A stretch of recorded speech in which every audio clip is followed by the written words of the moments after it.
Hello bachcho, let us read this question. If a circle of constant radius 3k passes through the origin O and meets the coordinate axis at the points A and B, then the locus of the centroid of the triangle OAB is which of these given four options? Now इस problem को solve करने के लिए हमें जो की concept चाहिए वो हो जाएगा first of all obviously you have to understand the meaning of locus. तो लोकस किसे कहते हैं?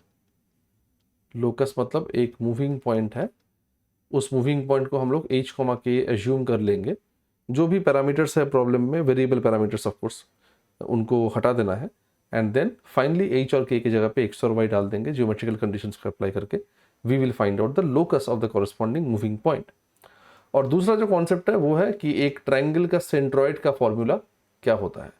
तो ऑब्वियसली ट्राइंगल की जो तीनों वर्टिसेस होती है वो अगर x1, y1, x2, y2 और x3, y3 होती है तो उस ट्राइंगल का सेंट्रॉइड का जो फॉर्मूला है generally denoted by g, it is given by x1 plus x2 plus x3 by 3, y1 plus y2 plus y3 by 3. So basically these are the two concepts we will be requiring to solve this particular problem. तो एक बार हम लोग देख लेते हैं इसको.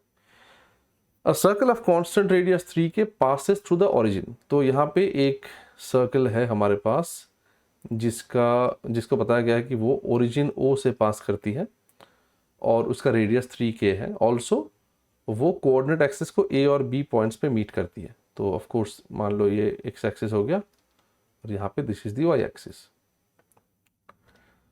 तो obviously वो कोऑर्डिनेट एक्सिस को ए और बी के मीट करती है. तो let's say that this is the point A, this is the point B. हम मान लेते हैं point A is some alpha comma 0 क्योंकि ये एक्स एक्सिस पे लाई करती है और point B is some 0 comma beta क्योंकि ये वाई एक्सिस पे लाई करती है. ऑब्वियसली ध्यान से देखो, जो भी इसका सेंटर होगा ओ से ए के बीच में आपको जाना पड़ेगा यहाँ तक पहुँचने के लिए. Same here as well. मतलब basically if O A is alpha तो यहाँ से सेंटर सी तक पहुँचने के लिए ऑब्वियसली सी से अगर आप परपेंडिकुलर ड्रॉप करते हो कोऑर्डिनेट के हिसाब से तो यहाँ पे ये कॉर्ड को ये बाइसेक्ट करेगा. सिमिलरली इस कॉर्ड को ये बाइसेक्ट करेगा. बोलने का मतलब है कि ओ से लेके इस पॉइंट का डिस्टेंस हो जाएगा अल्फा बाई 2 और इस पॉइंट से सी का डिस्टेंस हो जाएगा beta by 2, which means the coordinates of the centre in terms of alpha and beta will be given by alpha by 2, beta by 2. तो ये कोऑर्डिनेट सिस्टम का क्लैरिटी होना भी बहुत ज़रूरी है. अभी देखिए बताया गया है कि centre of the circle is 3k. मतलब अगर मैं सर्कल के सेंटर को radius of the circle is 3k.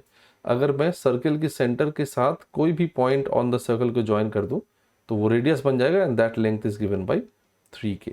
So definitely I can clearly see that alpha by 2, this distance is alpha by 2. यहाँ से यहाँ तक का डिस्टेंस इज बीटा बाई 2 और ये बन गया छोटा सा एक right angle triangle.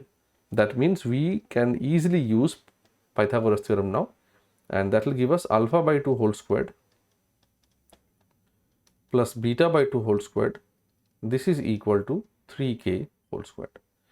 From here we are getting alpha squared plus beta squared equal to, देखो यहाँ से 2 squared 4 ऊपर गया और यहाँ से 3 squared is 9, so 36k squared. Don't forget that k is the constant here. इसको भूलना मत. तुम्हारा पैरामीटर है अल्फा एंड बीटा, तुमको अल्फा और बीटा को एलिमिनेट करना है, राइट? के को एलिमिनेट नहीं करना है. के इज कांस्टेंट, इसीलिए कांस्टेंट वर्ड यहाँ पे लिखा गया है. Constant radius. K is fixed. Alpha और बीटा वेरिएबल है, हम लोग उनको हटाने का कोशिश करेंगे. Now locus of the centroid of the triangle O A B. तो हमें ओ ए बी जो ट्रायंगल है ऐसे उसका लोकस, उसका सेंट्रॉइड का लोकस निकालने का कोशिश करना है. तो OAB obviously we have O as 0, 0, A as alpha, 0 and B as 0, beta. तो डेफिनेटली हम लोग मान लेते हैं कि जो सेंट्रॉइड है G उसको अगर H, के माने, देयरफॉर यहाँ से H का वैल्यू कितना हो जाएगा? फिर H का वैल्यू हो जाएगा 0 plus alpha plus 0 divided by 3, right? 0 plus alpha plus 0, ये वाला फॉर्मूला. और that means basically alpha by 3. और k का वैल्यू कितना हो जाएगा? k will be 0 plus beta by 3. 0 plus beta by 3, मतलब basically beta by 3. And from here both of these we can write that basically alpha equals 3h and beta equals 3k। तो ये हमारे पास alpha और beta h और k के terms में आ गया। तो हम लोग अल्फा और बीटा को इस इक्वेशन से अभी एलिमिनेट कर सकते हैं by putting 3h and 3k। अच्छा, एक और भी बात है, यहाँ पे मैंने 3h और 3k लिया है ना, इस k के साथ जो गिवन k है उसको कंफ्यूज करना बहुत ही पॉसिबल है। तो मैं तुमको मेंशन कर दिया यहाँ पे, इसलिए I am not changing it any more, but please make sure that you understand this if you are choosing to use k in this problem, तो अदरवाइज बहुत कंफ्यूजिंग हो जाएगा। तो देयरफॉर बात को समझो, अल्फा स्क्वायर के अल्फा के जगह पे हम लोग यहाँ पे 3h बैठाएंगे। सो 3h का होल स्क्वायर प्लस बीटा के जगह पे हम लोग यहाँ पे 3k बैठाएंगे। सो 3k का whole square equal to 36k square. Now I understand that ये बहुत कंफ्यूजिंग हो सकता है, इस k और k को एकदम से कैंसिल मत कर देना या फिर इसको यहाँ पे लाकर सब्ट्रैक्ट मत कर देना। इसीलिए मैं h के जगह पे अभी के अभी यहाँ पे x बैठाऊंगा और इस k के जगह पे अभी के अभी यहाँ पे y बैठाऊंगा to avoid any further confusion.